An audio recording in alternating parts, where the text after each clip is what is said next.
저희는 부부가 전도를 하고 삽니다. 저는 1970년대 말쯤 되나 봅니다. 김정한 목사님 그 밑에서 극동방송에서 선교단으로 출발을 했고, 또 제 아내 방희 집사는 연예인 생활하다가 하나님의 부름 받아서 이제 본격적으로 주님의 일을 하게 됐는데, 나중에 둘이 이제 만나게 되고 둘이 한 팀이 됐습니다. 그래서 이제 둘이서 부부 전도인으로 이렇게 저는 찬송하고 그렇게 하고, 또 제 아내도 간증하고, 또 한동안 이런 선극 같은 걸로 많은 전도를 하고 했습니다. 저희 부부가 지금까지 한 1000여 회를 한 것 같습니다. 오늘 제가 교수로 온 것도 아니고 저는 서리 집사입니다. 그럼에도 불구하고 하나님께서 저를 얼마나 사랑하시는가 하면 내가 너를 택했다고 하고 기름 부었다 하고, 그래서 오늘까지 사용해 주시면 얼마나 감사한지 모르겠어요. 오늘은 그래서 설교가 아닙니다. 개개인마다 하나님 만난 일들을, 그저 하나님의 이렇게 감사한 것들을 소개하는 그런 것들이니까 부담 없이 들으셔도 되겠고, 또 말씀드리는 가운데 혹시라도 저런 부분은 나하고 좀 맞지 않는다 하는 부분도 있을지 모르겠지만, 그러나 간증은 아까 말씀드린 대로 자기가 개인이 느낀 것들이고 또 체험한 것들이기 때문에 그래서 편안하게 부담 없이 들으시면 좋겠다 싶습니다. 제가 가수인데 찬송 하나 하고 시작하렵니다. 331장 부탁해요. 1절하고 간주하고 끝절만 하겠습니다. 부탁해요.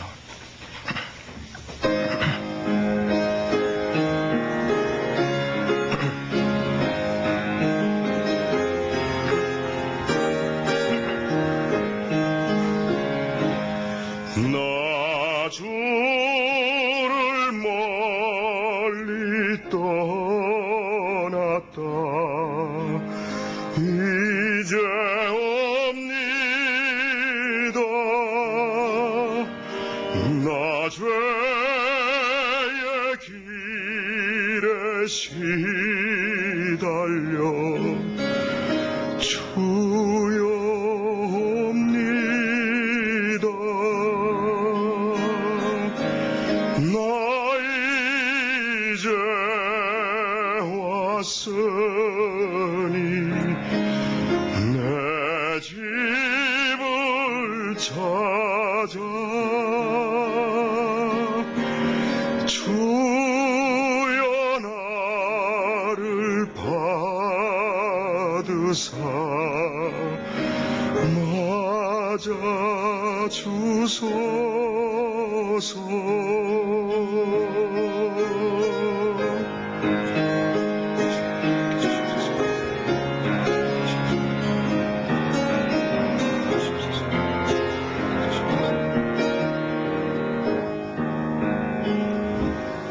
나 바랄 것이 무언가 우리 주 예수 날 위해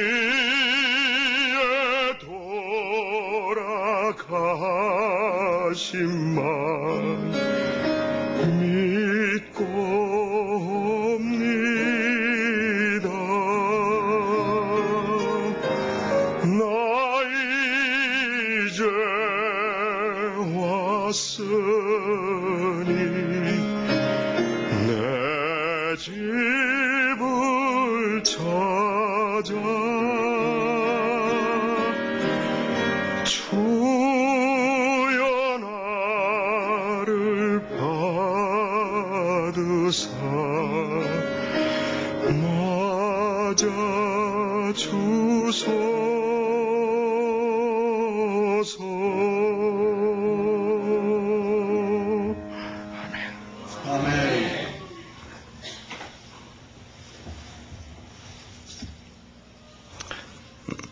하나 더 할까요? 356장 부탁해요.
만 가지 은혜를 받았으니 내 평생 슬프나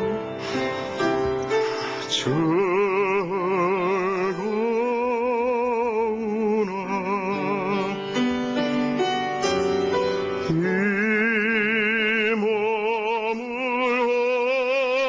온전히 주님께 바쳐서 주님만 위하여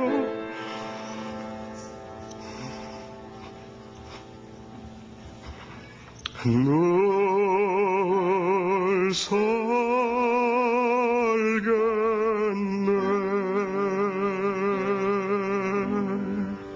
아멘.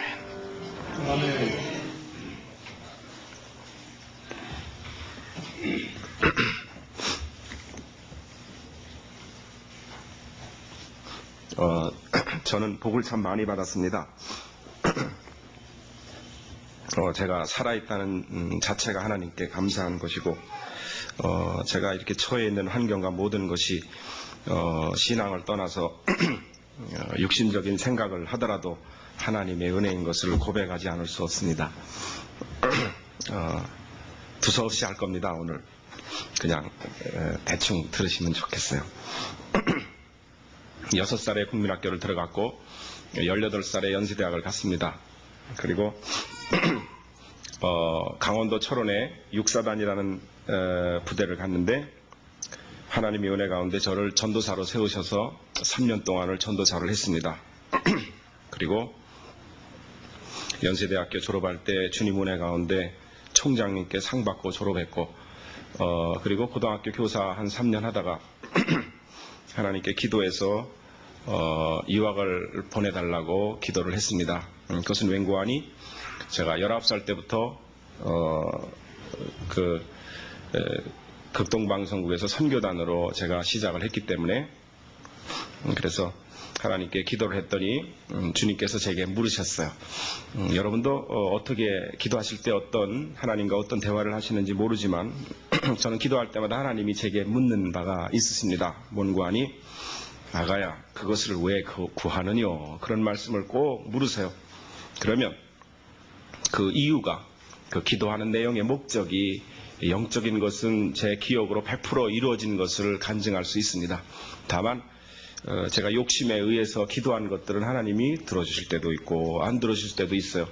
혹이라도 여러분께서도 기도하실 때 내 기도가 영적으로 하나님이 기뻐하실 만한 기도인가 아닌가를 생각해 보셔서 기도하시면 응답받는 데 도움이 되지 않을까, 그런 생각을 해봅니다. 유학을 보내달라 때를 썼더니 왜 가려고 그러느냐, 그래서 많이 배우면 큰 영광을 돌릴 수 있을 것 같아서 그럽니다 했더니 주님이 허락을 하셨어요.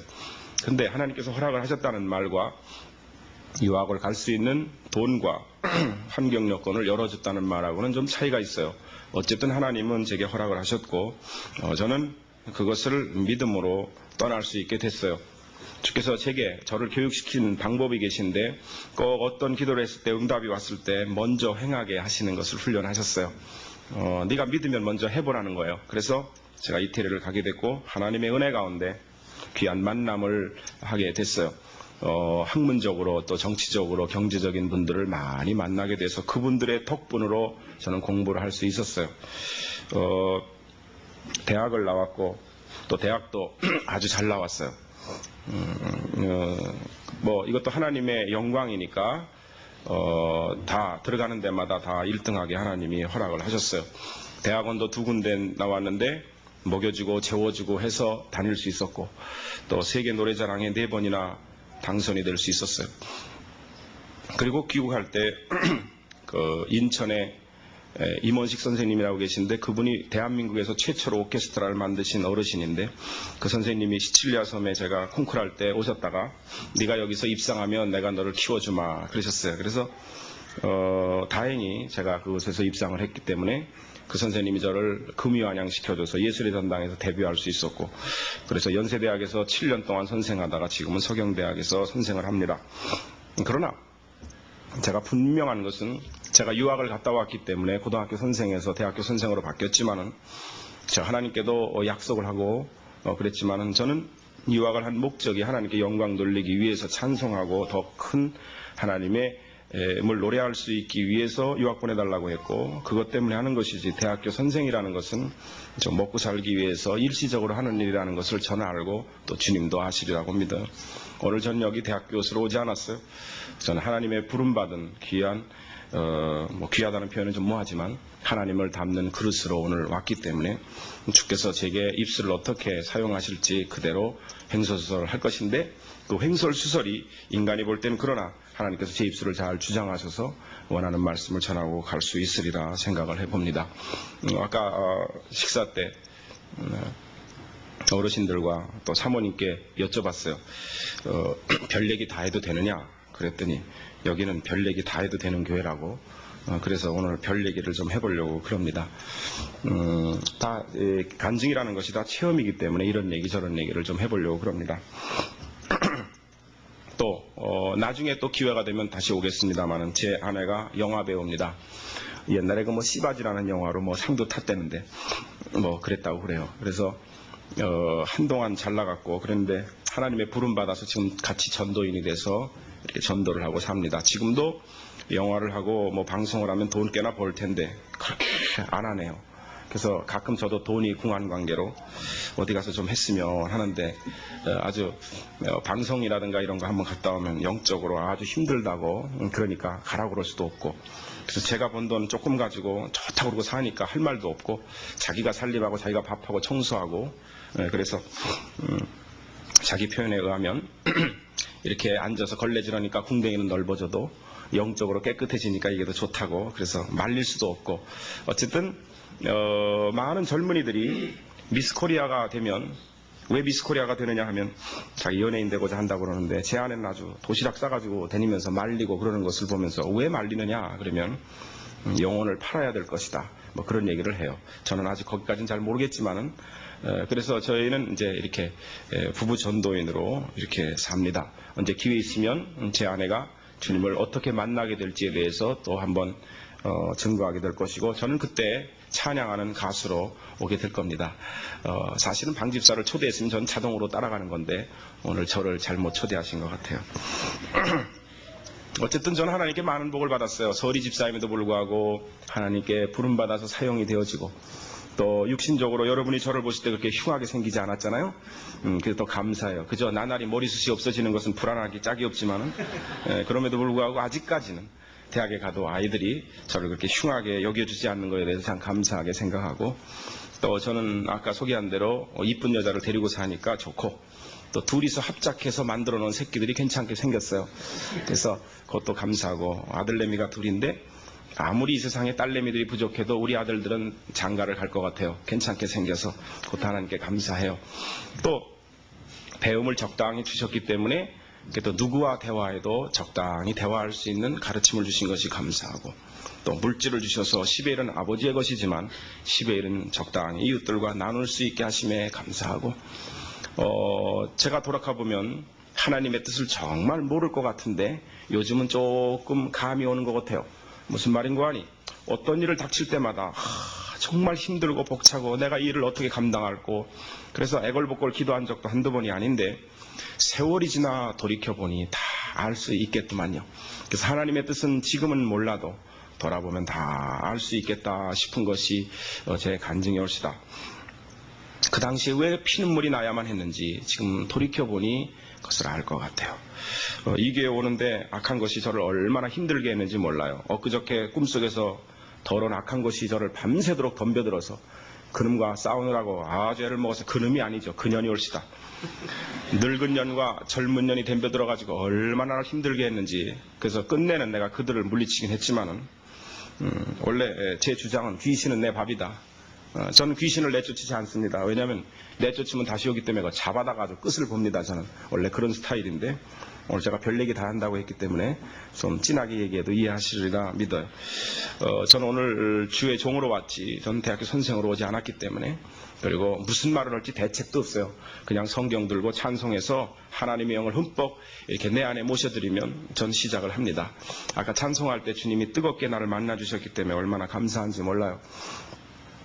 저는 하나님이 죽으라면 죽을 것이요 살라면 살 수밖에 없는 존재라는 것을 알아요. 제게 있어서 유일한 재주가 하나 있다면 노래하는 재주인데, 그것도 제가 노래에서 공부해서 되는 것이 아니라 하나님이 그냥 주셨기 때문에, 어느 날 제가 가는데 강도가 내 멱을 딴다던가 강도가 내 주먹질로 내 목을 쳐서 내 목이 쉬게 된다면 저는 굶어 죽을 것이에요. 요 1점 몇 cm밖에 안 되는 이 성대가 고장이 나면 저는 죽을 것이에요. 그렇게 연약한 존재가 바로 저예요. 30이 넘도록 공부만 했지만 그것이 다 허사가 될 것을 알아요. 주님이 저를 지키시고 목이 쉬었다가도 기도하고 일어나면 다시 건강한 목이 되돌아온다는 사실에 대해서 저는 얼마나 감사한지 모르겠어요. 요즘에 기도할 때마다 뭘 주십시오 한참 할 때마다 주님은 요즘에게 계속해서 이상한 응답을 하십니다. 받은 복을 세어보아라. 받은 복을 세어보아라. 그래서 요새 받은 복을 세어보니 얼마나 감사한지 몰라요. 병원에 가보면 내 사지 멀쩡한 것이 그렇게 감사하고, 불쌍한 사람들을 보면 내 처지가 얼마나 아름답고 내가 그들을 도울 수 있다는 사실이 얼마나 좋은지 몰라요. 얼마 전에 우리 사랑하는 형제가 나를 힘들게 했어요. 물질적으로 얼마나 큰 손해를 끼쳤는지 몰라요. 내가 너무 가슴 아파서 그들을 저주할까 어쩌갈까 염려했을 때 주께서 말씀하시기를, 얘야, 사기를 당해도 넉넉히 남아있는 네 처지가 더 아름답구나. 그들을 축복하라. 축복한 그 축복이 내게로 그대로 돌아오리라. 어디 한번 해보아라. 그러셔서 이빨을 갈고 그 연놈들 복 주시라고 하라고 하니 하겠는데 곱게는 안 나오고 욕을 신나게 해놓고 그 나쁜 놈들 복 주시라고 이렇게 하니 하나님 보실 때 얼마나 지금 재미있을까 그런 생각도 해보지만, 하나님의 명령이니까 요새 열심히 복을 주려고 하고, 감사 중에 감사한 것은 그들이 불쌍해지기 시작했다는 사실이 얼마나 좋은지 모르겠어요. 오늘 아침에 교회를 가는데 앞에 있는 차가 웬 맘을 먹었는지 기아를 뒤로 집어넣어서 어떻게 내 차를 들이받았는지 범버가 다 뒤틀려가지고 이렇게 됐는데, 예배 시간은 다 됐지, 싸우자니 예배 시간 뭐 안 되겠지, 도저히 어떻게 할 수 없어 가라 그러고 보내고 예배 시간 드리고 나와서 이제 모든 축도까지 받고 내 차를 보니 참 속상하고, 그놈 다시 잡을 수 없나. 예배 끝난 다음에 그러기도 했지만 만사는 위헌이 없다고 내게 주님이 마음 가운데 말씀하셨어요. 네 뿌리는 것을 거두었구나. 도대체 내가 어느 때 어느 것을 뿌렸는지는 모르나 주여 이것으로 뿌린 것을 마감치게 해주시옵소서. 그것이 오늘 기도고, 오늘 여러 가지로 영적으로 제가 아주 조심스러운 가운데 이곳에 오게 됐습니다. 많은 복을 받았지만은 아까 말씀드린 대로 이 모든 환경과 여건은 주님이 제게 그대로 아주 보따리째 주신 것을 오늘 간증하려고 합니다. 제 아버지를 소개합니다. 제 아버지는 황해도 장현이 고향이신데 남북이 해방이 됐는데 김일성이 황해도 북한이니까 다스렸는데 그것을 못마땅히 여겨서 뜻을 같이 하는 친구들과 남쪽과 교신하면서, 우리 남한에는 남로당이라는 공산당이 있었고 북쪽엔 또 북쪽대로 그런 청년들이 있었던 모양이에요. 내 아버지가 그쪽에 우두머리였대요.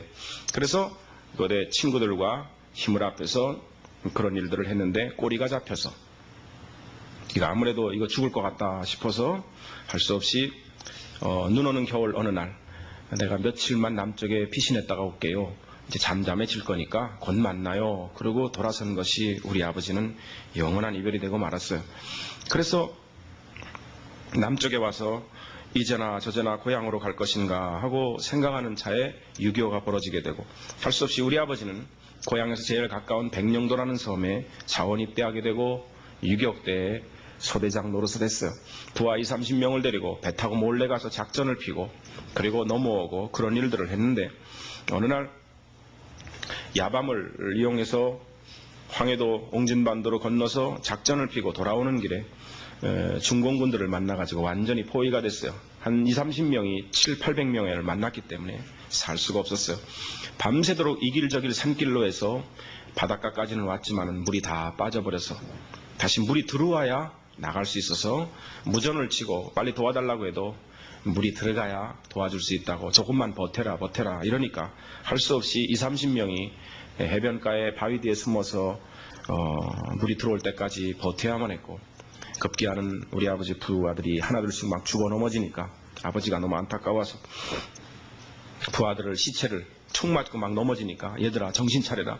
이제 조금 있으면 물 들어오면 우리 갈 수 있다. 조금만 버텨라 했는데 그런 와중에 누가 우리 아버지의 귀싸대기를 팍 때려서 갯벌에 쓰러졌는데 얼굴에 이상한 것이 묻어 있어서 막 이게 뭐냐고 막 털고 그러는 가운데 어딘가 천둥 소리가 꽝 하고 났는데 그 이후로는 기억이 나질 않는 거예요. 어쨌든 많은 시간이 지나서 우리 아버지가 정신 차렸을 때에는 영안실에서 깨어날 수 있었어요. 이유인즉슨 누가 우리 아버지의 귀싸대기를 때리는 것이 아니라 중공군이 쏜 총알이 이리 들어가서 이리 나왔어요. 그래서 갯벌에 넘어져서 얼굴에 못 묻은 줄 알았던 것은 자기 눈알과 속살이 이게 쏟아져 나온 것을 자기 손으로 뜯었고 포탄이 옆에서 터졌는데 그것을 천둥 소리로 알았고 우리 아버지는 완전히 닭 잡을 때 닭털 뽑는 거 아십니까? 그것이 완전히 그냥 파편이 치고 나갔기 때문에 온몸이 그냥 피투성이로 아주 발가벗겨 놓은 것처럼 그렇게 우리 아버지는 죽어 넘어졌었는데 이유인즉슨 다 시체를 묻어줬는데 우리 아버지는 소대장이니까 그래도 이 소대장만큼은 남쪽에 갖다 묻어주자 해서 우리 아버지 시체를 들고 왔는데 총알이 뚫고 나갔으니까 피가 뭐 범벅이 됐을 것이고 그런데 태극기를 덮어서 땅속에 묻으려는데 그 대장이 다시 시체 올려라 그러면서 하나님이 하시는 일을 여러분은 들으시는 거예요. 그냥 묻었으면 깨끗이 가는 건데 다시 올려서 태극기 걷어라 해서 태극기 걷고 그 얼굴을 보고 격려하면서 하는 말이 이 친구야 그 짧은 인생을 살려고 이 세상에 왔는가 잘 가시게 했다는 거예요. 그 순간에 이 선지피 같은 피 가운데서 공기방울이 퍽 나왔다는 거예요. 그것을 본 대장이 너무너무 놀래가지고 이 친구가 지금 죽었느냐 살았느냐 아무리 봐도 죽었고 아무리 봐도 살 희망이 없는데 깨끗이 죽은 것 같은데 분명히 이상한 짓을 했기 때문에 그 순간에 하나님이 그의 마음을 역사하셔서 땅에 묻는 시체를 다시 끄집어내서 미군 야전병원으로 후송을 하게 됐고 그로부터 여러 날이 지난 후에 우리 아버지는 깨어날 수 있었어요. 전 개인적으로 간증하기를 임승정이가 태어나야 되는데 우리 아버지가 어찌 가시겠는가 그런 간증을 하긴 하지만은 어쨌든 우리 아버지가 사신 그 배후에는 여러분의 기도에 누군가 너를 위해 기도하네 이런 찬양 아십니까? 누군가 널 위하여 그것은 얼마나 아름다운 그것이 우리에게 있어서 결정적인 영향을 끼치는 것에 대해서 저는 많이 체험을 하고 있는데 북한에 있는 제 할머니가 예수를 믿는 분이었어요. 그러니 며칠만 피신했다 올게요 했으니 얼마나 영원한 이별 동안에 얼마나 아들을 위해서 기도했겠어요. 그 어머니의 기도가 우리 아버지를 영안실에서 몇 번씩이나 이렇게 세워서 살게 했어요. 그러나 우리 아버지는 그렇게 제2의 인생을 시작했음에도 불구하고 축하받을 일도 아니었고 기쁘지도 않았어요. 왜냐하면 눈이 다 빠져버렸기 때문이고 또 고막도 터져버렸기 때문이고 그저 허구한 날 하는 것은 술 먹고 김박질하고 싸우고 그저 행패 부리고 그러는 것이 제 아버지의 삶의 전부였어요. 그러나 나라로 봐서는 국가의 유공자니까 그들을 모아서 관리했는데 나라에서 일손이 필요한 관계로 어떤 여인들이 돕게 됐어요. 전쟁 중에 가족을 잃었다, 몸을 망쳤다, 여러 가지 이유로 인해서 내가 이제 죽을 것이다 했던 많은 여인들이 있었다는데 그 여인 중에 몇몇이 그 상위군인들을 돕는데 일손이 필요하다는 말을 듣고 돕게 됐다고 그래요. 그 여인 중에 한 분이 우리 아버지를 보니 너무 측은하더라는 거예요. 눈알은 다 빠져버렸지 제대로 듣지도 못하지 그저 맨날 북쪽 하늘을 대고 엄마 아버지 이름 부르고 동생들 이름 줄줄이 7남매 중에 맏아들이었기 때문에 우리 아버지 그때 나이가 23살이었고 23살짜리 청년이 병신이 북쪽이 어디냐고 해서 그쪽만 바라보고 소리 질러 울고 동생 이름 부르고 술 먹고 갬박질하고 자고 그러다 또 누가 뭐라 그러면 시비 걸어서 싸우고 경찰이 오면 나 총 한 방만 쏴달라고 그러고 그리고 병 잡히면 깨서 손목이나 자르고 앉았고 약이나 먹고 그저 뭐 들이받고 머리통 터지고 그런 것이 내 아버지의 삶이기 때문에 이건 뭐 사람의 삶이 아니라 야수 같은 삶을 내 아버지는 살았을 것이라고 저는 추측을 해요.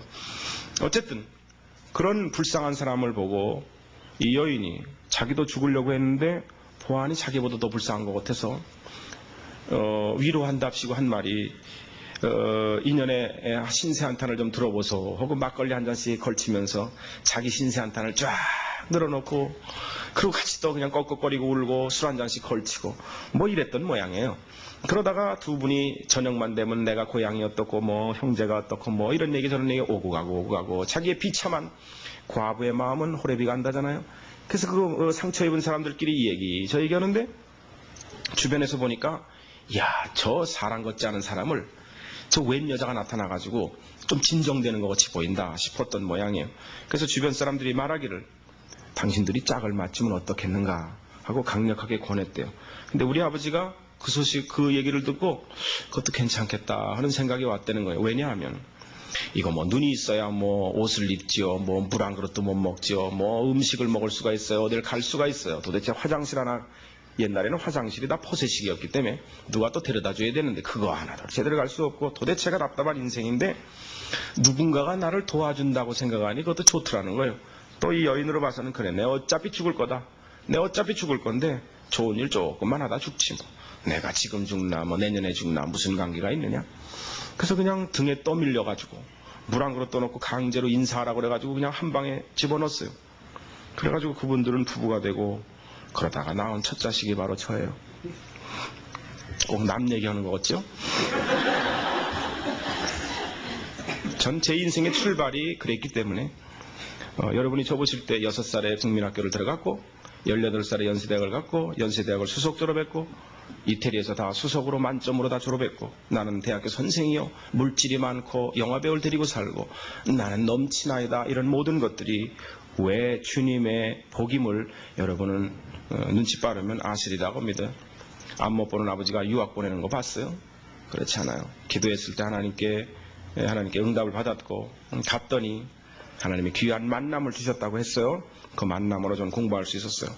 여러분 자식을 공부시키기 원하십니까? 그 자식을 주님께 맡겨주십시오. 그런 법이 어디 있느냐? 여기 있습니다. 제가 나이가 3살이 넘어서 좀 말하게 되고 걷기 시작할 때부터 나는 우리 아버지를 지독하게 미워했습니다. 왜냐하면 내 밑으로 남동생이 둘이 태어났는데 우리 어머니는 그 동생들을 돌봐야 했고 나는 우리 아버지를 돌봐야 했어요.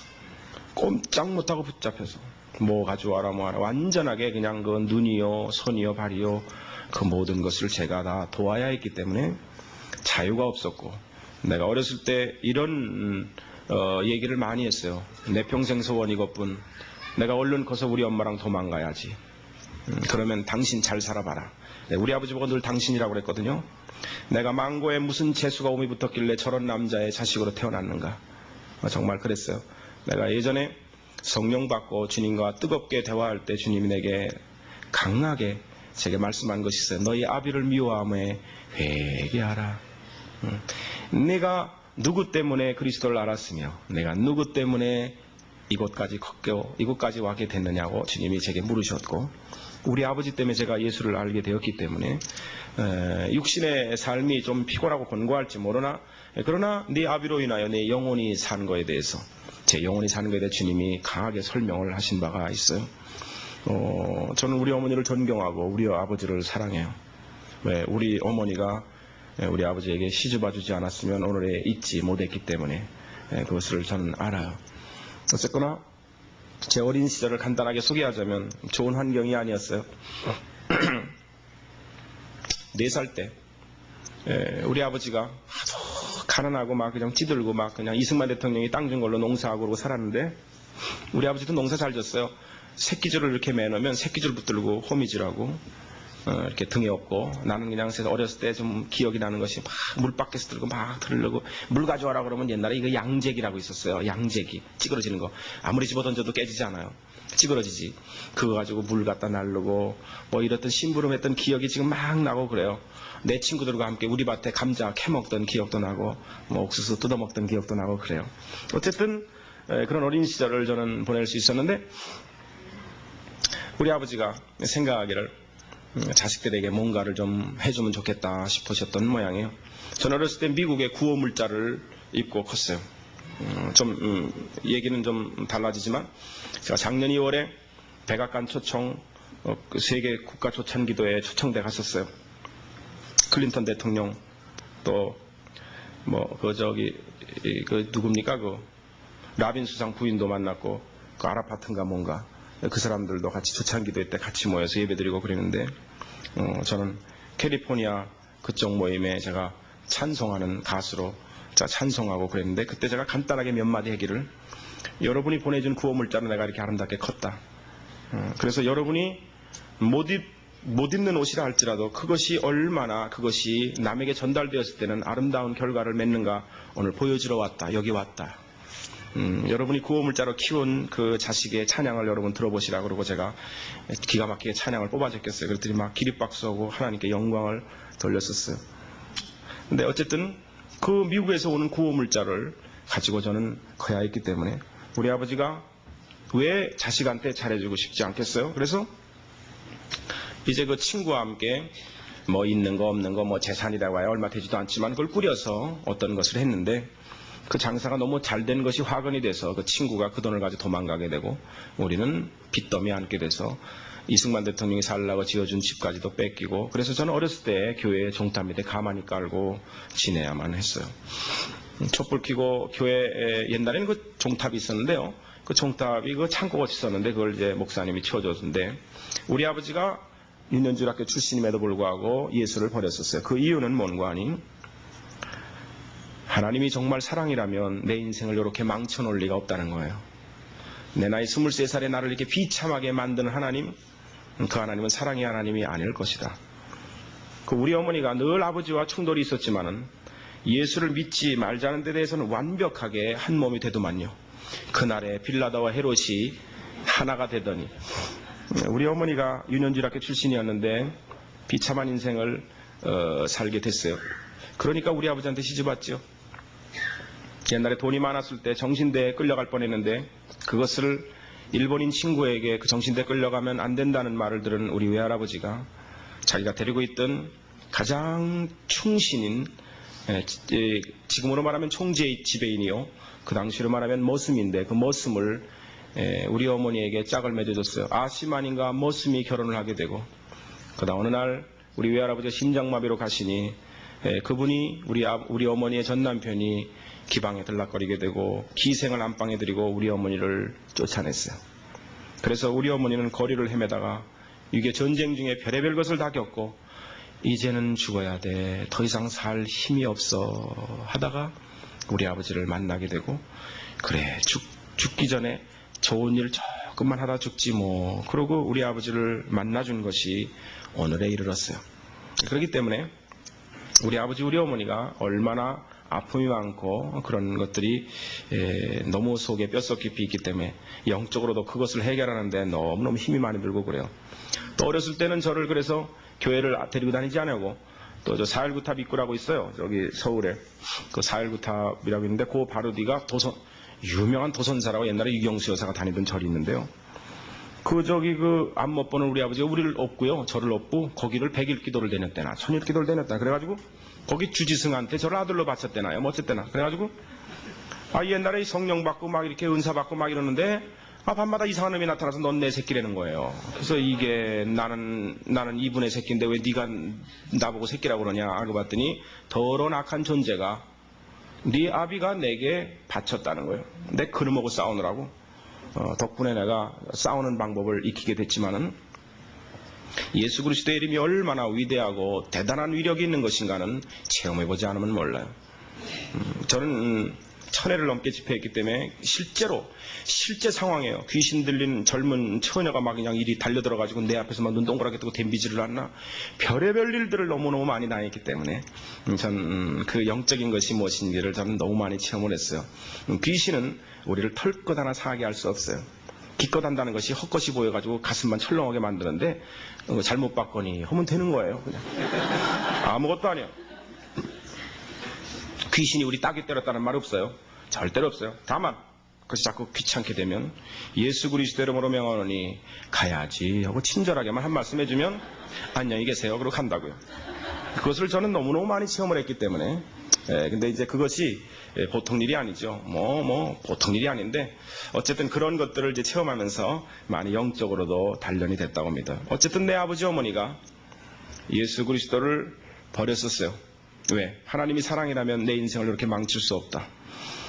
그런데 아까도 소개한 대로 우리 친할머니가 북한에서 얼마나 기도를 했는지 우리 아버지 어머니는 할 수 없이 주님을 만날 수밖에 없는 환경으로 이끌게 된 것이 무엇인가 하니 우리 주님이 환경을 막으셔서 그 형제보다 더한 친구가 마음이 강팍해 하심으로 돈을 갖고 도망가고 우리 아버지 어머니는 갈 데가 없이 길에 나서게 될 때예요. 그 목사님이 임 선생 내가 어떻게 도와줄 일은 없고 교회 종탑 밑에 내가 창고로 쓰던 조그만 방이 있는데 그거 치워줄 테니까 좀 지내지 않겠나 해서 우리 아버지는 교회에 신세를 지게 됐고 그래서 그 방값을 내는 값으로 교회를 할 수 없이 나가게 된 기가 막힌 복이 있어요. 그때 우리 아버지는 내 기억으로 피눈물을 흘렸을 것이나 돌이켜보니 얼마나 감사한지 몰라요. 우리 아버지가 장로 됐을 때 피눈물이 나게 감사하는 것이 뭔지 아십니까? 그때 나를 망하게 하심을 찬양하나이다. 그때 나를 궁지에 몰아서 완벽하게 망하게 하지 않으셨다면 내가 주님을 만날 수 없었을 텐데 망하게 하신 주님 영광 받으옵소서. 우리 예수 믿는 우리에게는 만사가 우연히 없어요. 오늘 아침에 제가 자동차를 들이박아서 손해를 본 것도 뿌린 것을 거두었다고요. 하나님은 사랑의 하나님이시지만 하나님은 무서운 하나님이심을 여러분께 소개합니다. 하나님은 공의의 하나님이에요. 씨 뿌린 대로 거두리라. 하나님은 피도 눈물도 없는 분이에요. 인정이 있어서 대충 반올림해서 넘어가주는 분이 아니에요. 네 뿌린 것을 거두리라. 네가 회개하였으므로 죄는 용서받았으나 뿌린 것은 거두라. 아픔을 당하라는 거예요. 왜? 하나님은 공의의 하나님, 정확한 분이시기 때문에. 여러분 죄 짓지 마십시오. 회개하면 죄는 용서받되 그것 거두셔야 할 것이요. 뒤가 깨지든 앞이 깨지든 다리 몽둥이가 부러지든 그것을 해결해야 천국 갈 수 있는 것이요. 그러므로 죄 짓는 숫자를 줄이는 것이 주님을 위해서가 아니라 나를 위한 일임을 저는 알게 됐어요. 어쨌거나 우리 아버지 어머니가 영을 회복하게 되고 우리는 그때 비로소 교회를 다니게 됐어요. 제가 40년을 주님을 섬겨요. 그동안에 하나님께 많은 것을 얻었어요. 어렸을 때부터 그 얻은 것의 첫 번째가 지금은 간증을 하지만 제가 얻은 첫 번째 것이 지금 제가 소개하는 거예요. 너무 가난했고 우리 아버지 모시고 아침에 가게를 갔더니 아줌마가 열어주지 않아요. 이유인즉슨 앞 못 보는 장님이 아침에 가게를 개시하면 재수가 없대요. 됐다고 꼭 우리 아버지 보고 임씨 미안해 이따 점심때 좀 와요. 안 열어줘요. 근데 조금 이따 기집애가 돌려 들어가는데 기집애한테는 팔더라고요. 그러니까 우리 아버지는 기집애만도 못한 병신이요. 나는 기집애만도 못한 병신의 새끼였던 거예요. 그것이 내게 얼마나 상처가 되는지 몰라요. 지금도 앞 못 보는 사람이 동냥을 하고 다니면 가슴이 덜컥 할 때가 있어요. 왜? 앞 못 보는 사람 옆에는 언제나 임승정이가 있었고 우리 아버지 한번 보고 내 얼굴 한번 볼 때마다 내가 아주 살기가 싫었다니까요. 얼마나 힘들고 가끔 앞 못 보는 사람을 모시고 어린아이가 죄인인 것처럼 고개 푹 수그리고 동냥으로 걷는 거 보면 제가 그러죠. 속으로 이놈아 내가 네 마음을 알지. 아무도 그 마음을 모르지만 전 알아요. 왜? 내가 그놈이었으니까. 많은 걸 겪었어요. 뭐 더 이상 얘기할 거 없어요. 뭐 뻔한 얘기예요. 그렇기 때문에 내 나이 중학교 2학년 때는 구두를 닦았고 한 켤레 닦으면 10원이었는데 닦으세요 했는데 닦으라 그러면 그 사람이 왜 이렇게 인격체로 보이고 안 닦어 임마 그러면 왜 이렇게 그 인간이 못돼 먹은 인간으로 보이는지 할 수 없어요. 제가 군대 생활할 때도 이 구두 워카 닦는 데는 아주 그냥 탈의 추종을 불허했어요. 왜냐하면 전직이기 때문에. 여러분 제 얼굴을 보시면 그렇게 이상하게 보이지 않아요. 어떤 분이 말씀하기를 아이고 그래요 진짜예요. 사장님 집에서 옛날 표현에 하면 손에 물 한 방울 안 묻히고 곱게 커가지고 그저 그렇게 큰 사람 같이 보이는데 어찌 그런 일을 당했는가.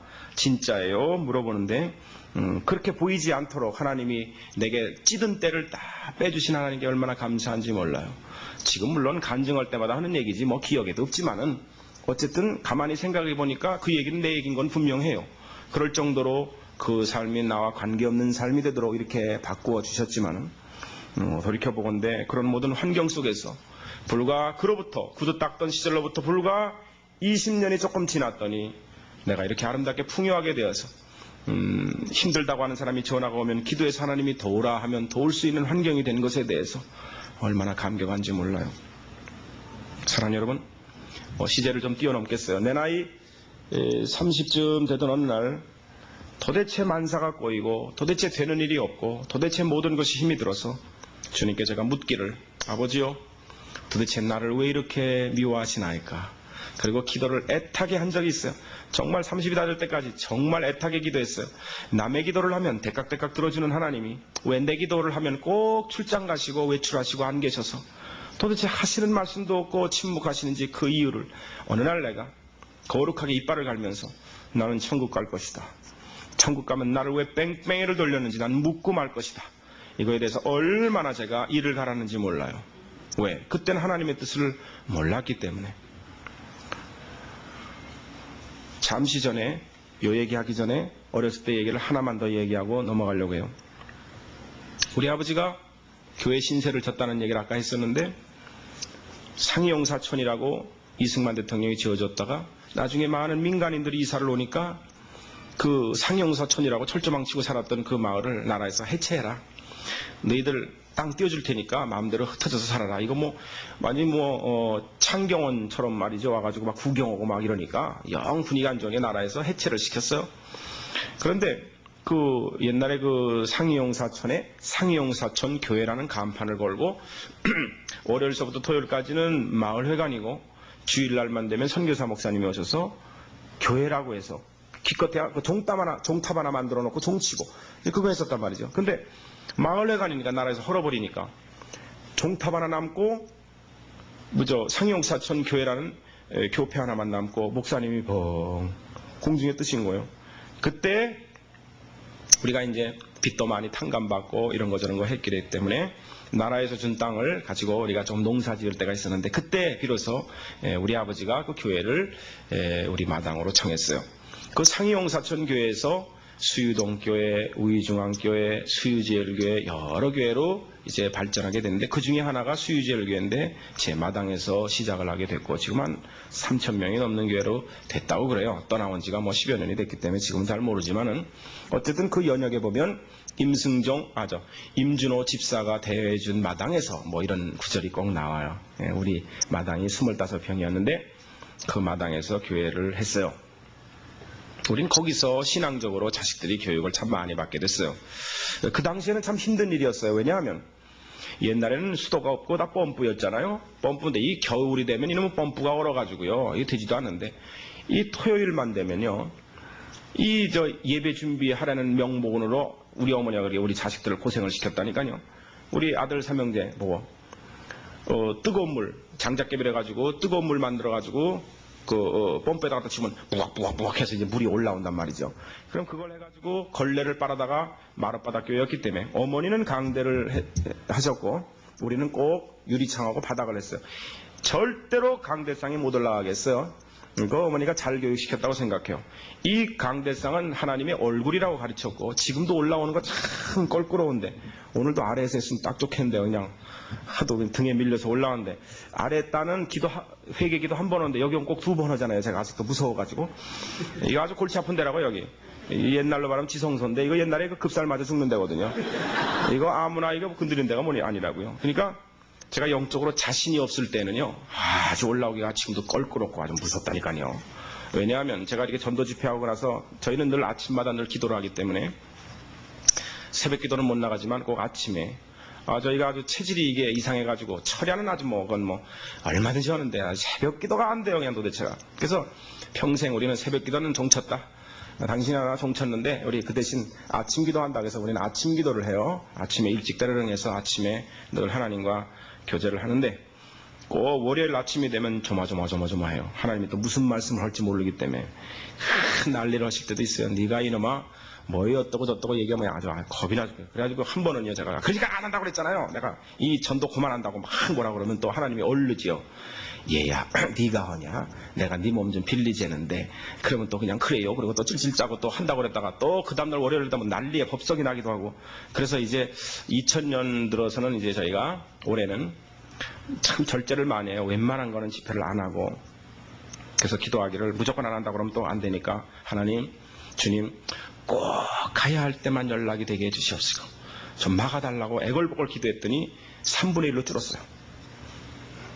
지금 생각해보건데 요것이 내 수준인 걸 모르고 까불었구나 걸 생각해요. 1년에 100회 이상씩을 했기 때문에 이건 모두 이제 선생인지 부흥사인지 그러고 돌아다녔기 때문에 지금 생각해보니 그걸 내가 너무 분에 넘치게 까불었구나 그런 생각을 하고 지금도 제가 간증하지만 뭐 20년 30년 뭐 지나온 얘기라기 때문에 또 제가 또 선생이란 말 잘하기 때문에 기가 막히게 아주 아름다운 표현을 해가지고 측은한 마음을 다 울거내잖아요.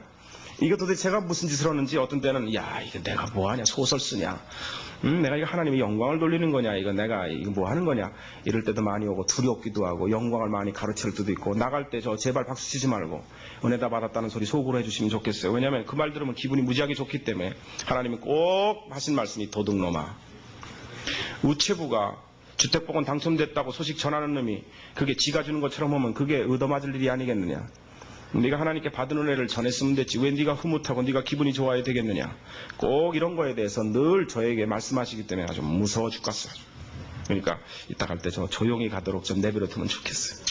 어쨌거나 우리 아버지의 친구 중에 이천성 목사님이라 또 분이 계신데 그분을 통해서 많은 아주 기도를 많이 했어요. 뭐 더 이상 얘기할 건 없지만 뭐 하여튼 뭐 기도원이라든가 뭐 산기도라든가 이런 건 아주 중학교 때 다 끝날 정도로 저 어렸을 때 60년대는 부흥회를 가면 텐트 쳐놓고 했습니다.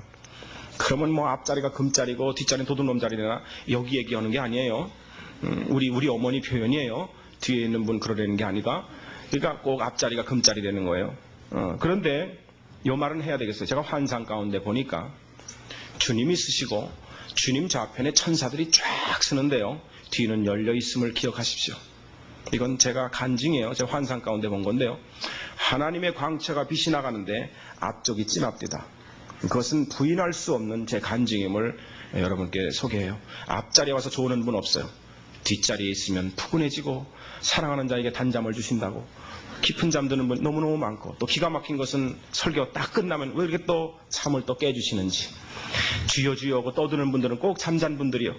그렇기 때문에 가능하면 앞자리가 좋겠어요. 꼭 그렇다는 건 아니에요. 그냥 오해 없이 들으시면 좋겠어요. 어쨌든 저를요 국민학교 때 맨 앞자리에 앉아가지고 주님 찾아오셨는데 모셔드리세요. 뭘 모시려는 건지 뭐가 찾아왔다는 건지 그리고 왜 그렇게 설교가 긴지 무슨 말인지도 모르겠고 난리에 법석을 치고 그냥 뭐 막 그냥 난리 막 손 흔들고 그러면 왜 저 아줌마 아저씨 저들을 철해야 되는지에 대해서 너무 힘들었어요. 그리고 이제 그 옛날에는 큰 북 두들겼어요. 피아노가 어디 있어요? 큰 북 치고 했기 때문에 그 청년이 그걸 치면요 우리 어머니가 그것도 아들내미 한번 치는 게 복이래나 어쨌거나 그러면서 뭐 하나 사주면서 저보고 가서 한 장만 치라는 거예요. 그런데 1절은 제대로 치는데 2절부터 왜 이렇게 힘이 드는지 이게 템포가 안 맞는 거예요. 그러면 또 뭐라고 또 욕먹어가면서 그 형한테 또 뺏기면요 이놈아 그거 하나 못 치냐고 또 이리 집 받고 저리 집 받고 전 60년대를 이렇게 부흥회를 마스터했기 때문에 도대체가 이게 도대체 뭔 일인지 왜 주님이 도대체 누군데 날 이렇게 달달 볶나. 한겨울에 펌프에 그 청소고요 걸레 쫙 빨면요 뼛속까지 얼마나 아픈지 몰라요. 그거 한번 짜본 분은 알아요. 여기까지 아픈데 딱 짜면 동태가 돼요. 그러면 돌에다가 후려쳐야 부들부들해져요. 그걸 가지고 다시 또 청소하고 또 짜와야 되고 무슨 뭐 비닐 장갑이 있는 것도 아니고 뭐 어떻게 할 수가 없어요. 아주 이 겨울 동안에 예배 토요일 날 예배 정리는요. 그래서 제가 지금 생각해보니 그때는 참 힘들었지만 구레네 시몬처럼 얼떨결에 주일에 봉사하더니 하나님께서 이제는 작정하고 부려잡수신다 이런 생각을 가끔 할 때가 있어요. 이제는 스스로 하나님께 굴레를 씌움받아서 사용되어진다는 사실이 감격하고 내가 찬송 가운데 집회할 때마다 찬송을 해요. 찬송에서 주님 내게 오시옵소서. 시편 22편 3절에 설교 가운데 함께 하지 않아요. 목사님들이면 열받으실지 몰라도 찬송 가운데 하나님의 영이 임재해요. 찬송 가운데. 그러므로 성가대가 왜 설교 전에 찬양을 해야 되는 거 아니? 하나님의 영을 모셔내리는 거예요. 제가 언제 음악 세미나로 한번 올게요. 저는 음악을 주님께 직접 배웠기 때문에 주님 말씀이 왜 성가대가 설교 전에 하느냐? 설교 내용을 들어봐라. 정신없는 말을 해요. 왼뺨을 때리면 오른뺨 돌려대고 뭐 겉옷 달려면 속옷 주고 다 정신병자 만드는 얘기만 하잖아요. 원수를 사랑하려는 등 되지도 않는 소리하고 앉았잖아요. 도대체가 뭔 소리를 하는 거예요? 지금 다 아주 미친 사람들을 만들고 있잖아요. 그런데 그 말씀 들으면 왜 내가 그렇게 못 사는 것이 회개가 되고 왜 후회가 되고 이상하잖아요. 도대체 예수 안 믿는 사람들 보면 여기는 다 정신병자 집단이라고요. 근데 그것이 믿어지고 그것이 왜 안 되는 것에 안타까워하는 것은 하나님의 영의 역사가 있어야 하는데 그 하나님의 영을 성가대가 하늘문을 열어서 모셔 내린다는 사실이요. 그러므로 설교 전에 성가대가 아름다운 찬양을 할 때 그 하나님의 영으로 말미암아 목사님의 설교가 기가 막히다 이 말이죠. 그러므로 찬양이 살아있는 교회는 부흥은 보증수표가 되어 있다는 것을 저는 언제든지 가서 간증을 해요. 그러므로 여러분에게 권합니다. 이건 좀 약간 좀 오바된 얘기인지 몰라도 뭐 나왔으니까 얘기하는 거예요. 성가대 지휘자, 반주자, 성가대원은 술, 담배, 고돌이 어린 반푼어치도 없어요. 농담이 아니에요. 제가 주의 종으로 하는 얘기인데 어림도 없어요. 하나님의 하늘문을 열어서 하나님의 영을 끄집어 내리는 일을 하는 그런 고귀한 분들이 그런 세상의 것들을 해요. 이건 용서받을 수 없어요. 어떤 지휘자는 교회 사례비를 받아서 그걸 가지고 술을 먹고 여자 짓을 해요. 급사를 맞으려면 무슨 짓을 못해요? 그 급살이 60년 뒤에 올 수도 있고 50년 뒤에 올 수도 있지만 지옥이 보장되어 있다 이 얘기예요. 하나님의 이름을 망령되게 하거나 하나님을 능멸하는 일은 하나님은 있을 수 없어요. 우리 방집사가 영화배우기 때문에 밤무대 하면 하루에 50만 원씩 줘요. 그러면 한 달이면 3, 5, 1,500만 원이요. 그건 뭐 1년에 2억은 간단해요. 내 그거 한번 홀래다가 된통 당했잖아요. 하나님한테.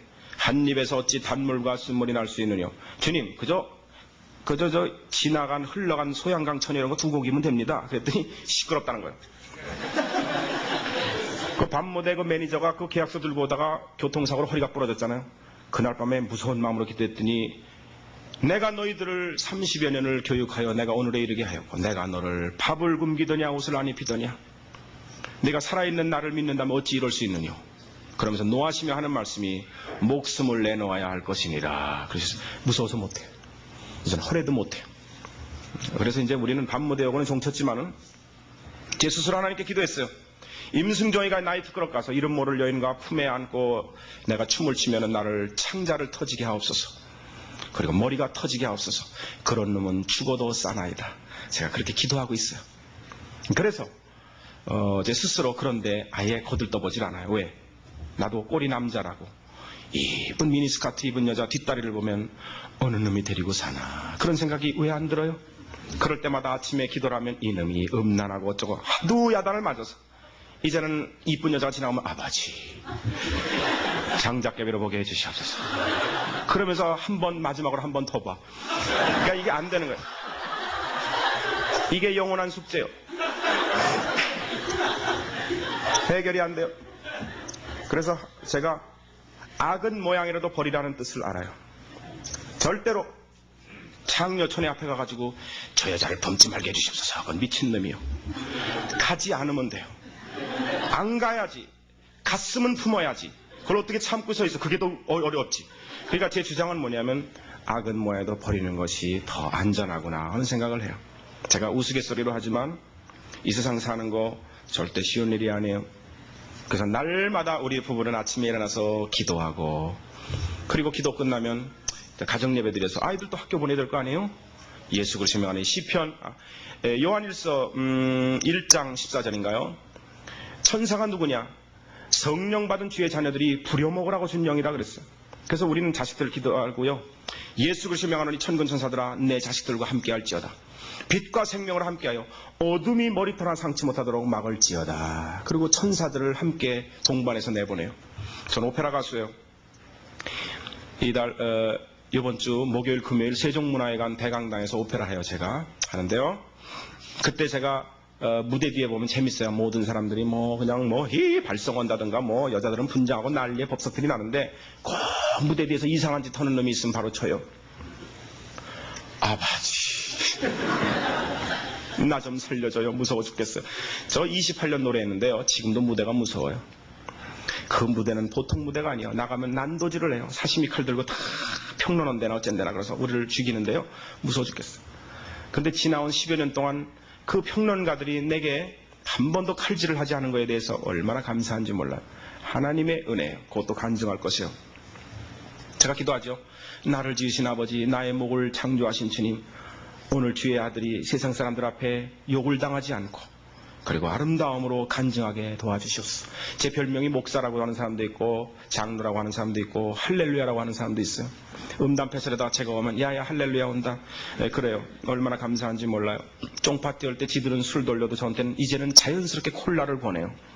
오히려 지금은 중참이 돼가지고 내 친구들 술잔 딱 돌리면 이 집사야 그러면 왜 또 그러냐 지가 그러는데 네가 집사냐 잡사냐 제가 한마디 딱 던져요. 그러면 아주 술맛이 뚝 떨어진대요. 술맛 떨어지라고 제가 그러거든요. 그래서 저를 안 데리고 가요. 술맛 개판된다고. 참 얼마나 답답한지 몰라요. 이 세상에 잡사가 얼마나 많은지 몰라요. 정말 이거 큰 문제예요. 교회 오래 달린다고 집 사주는 거 이거 큰 문제라고 생각해요.